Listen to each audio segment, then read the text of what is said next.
So let's talk for a minute about the fascia lata, the iliotibial tract, or the IT band, and rolling, because there's a lot of activity going on around this part of our body. And it's interesting. I mean, I've been following anatomy for years.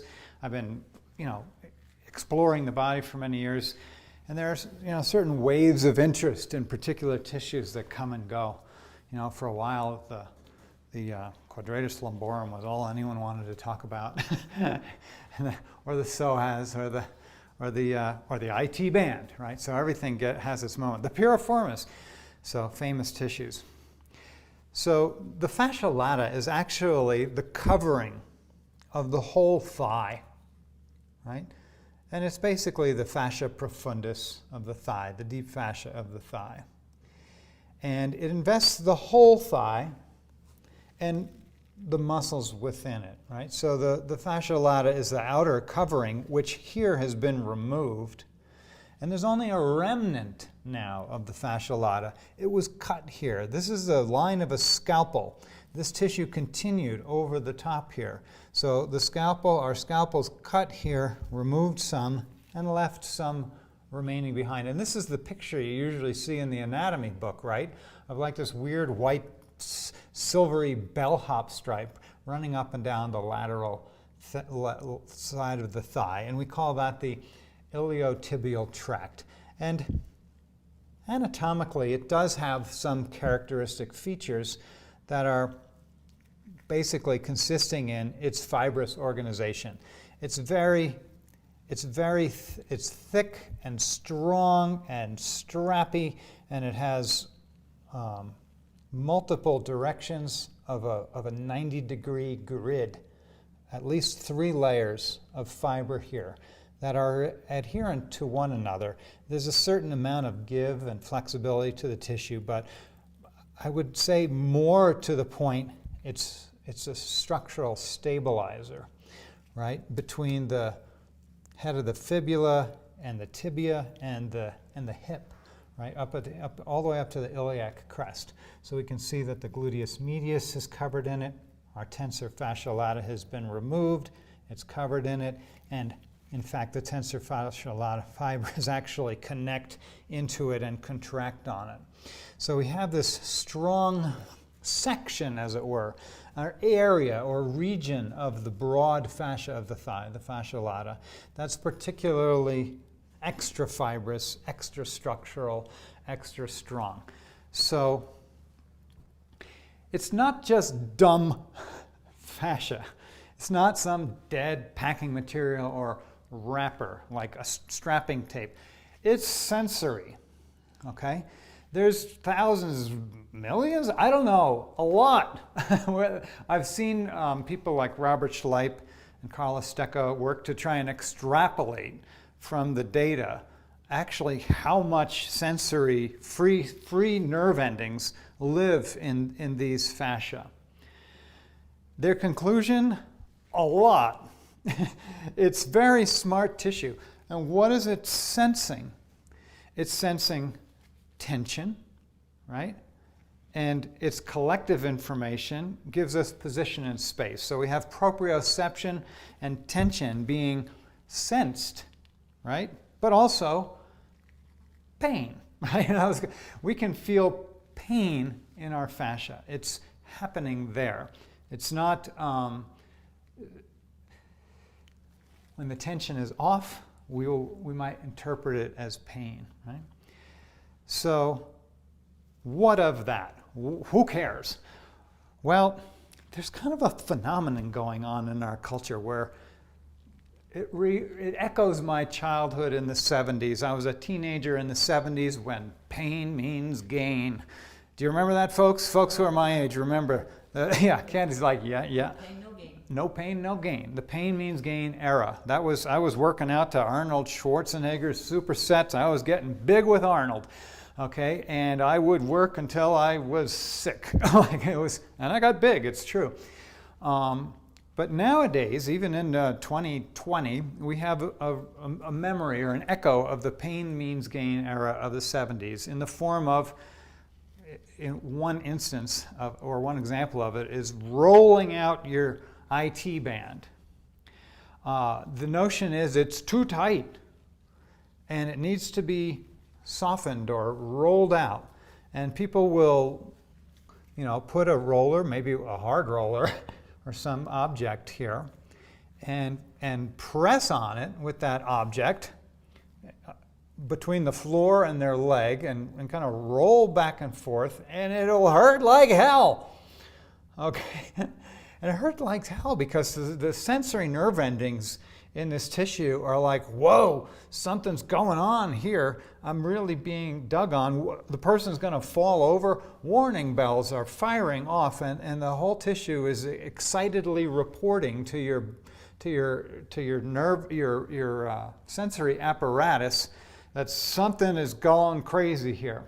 And people, I'm finding, may sometimes interpret that explosion of information that's being delivered to your nervous system through the kind of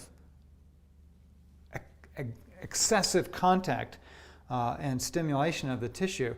And they say, oh, that must mean, oh, that's because it's too tight. I should keep doing what I'm doing, and it'll eventually release and get softer. Your tensor band, I don't know if you want it much softer, right?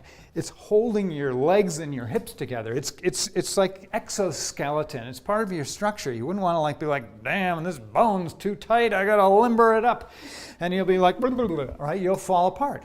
Well, similarly, all right, right. So think of it as exoskeleton. We want that structural tension and that sensitivity that's intrinsic to that tissue is because it's just like a horse. It's like, a little fly is on the back of the horse and it's like, and it flicks it off. But what if you take a 2x4 to a horse? Believe me, you're going to get a hoof to the chin, right? Because too much stimulation and that hurts, right?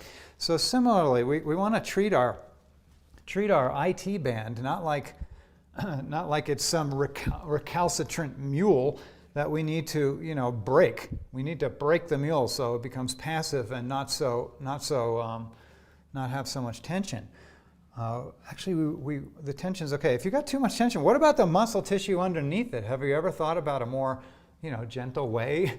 Like if your muscle tension is too much, to soften that, maybe some kind of yoga or something. Or maybe when you have too much tension on one side, you actually need more tension opposite it, right? You can have tissues that are too soft that result in too much tension on the other side, right? So it's like an agonist-antagonist phenomenon. And if something's too tight on one side, it could be because something is too flaccid on the other side.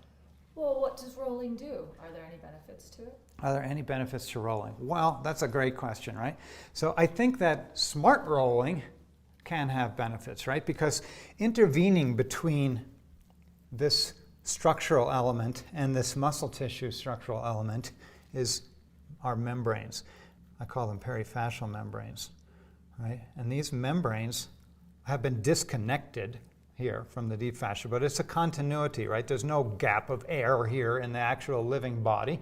This has been dissected. So we have a dense, thick, regular fascia, and then we have a membranous fascia underneath it before we get to our muscle tissue. And that's the place that we can address, right? Through maybe smart rolling or smart contact with the tissue so that we rehydrate and facilitate the capacity of this muscle tissue to shear relative to the deep fascia so that fluidity and movement is restored. But we don't need to hammer on it to accomplish that, right? That can be accomplished. I love the work of people like Sue Hitzman or Jill Miller or Anthony Chrisco, really sweet guy. He has a thing called the Fascianator, I think he calls it. I use it all the time. So Sue and Jill and Anthony all have very smart techniques that are conscious of this anatomy and structure and that treat the sensory aspect of it kindly and that respect the person's sensation component and aren't just busting in trying to soften the fascia lata. It's like a phase shift. Instead of working on this, work on what's underneath it and approach it in a way that doesn't cause so much pain. So gentle rolling, light touch, actually do a better job at hydrating without inflaming. You see, because we want to create slippery differential movement without generating inflammation, which inflammation itself is going to cause more aberrant connections, right? Which will then need to be busted up again. And so you end up in this kind of addicted cycle of pain and breaking tissue with inflammation and then causing more connections that need to be broken up again. That's not the way, not the road worth traveling. A better road to travel is to approach the tissue with respect to gentle, just like you gentle a horse. You'd be a horse whisperer.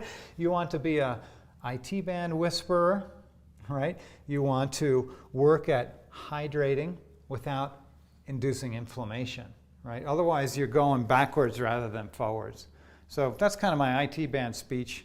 I think that's the distinction we can make. I'm not saying throw out your rollers. I'm saying use them in a way that respects the sensory nature of this tissue, that respects the structural relevance of this tissue in its tension, and that facilitates hydration underneath it in a way that will feel even better than your dramatic horse whipping method of self-care. Actually care for yourself. Listen to your body. It's giving you information. Follow that information. It's frankly smarter than you. So, smarter than your neocortex on this subject. So.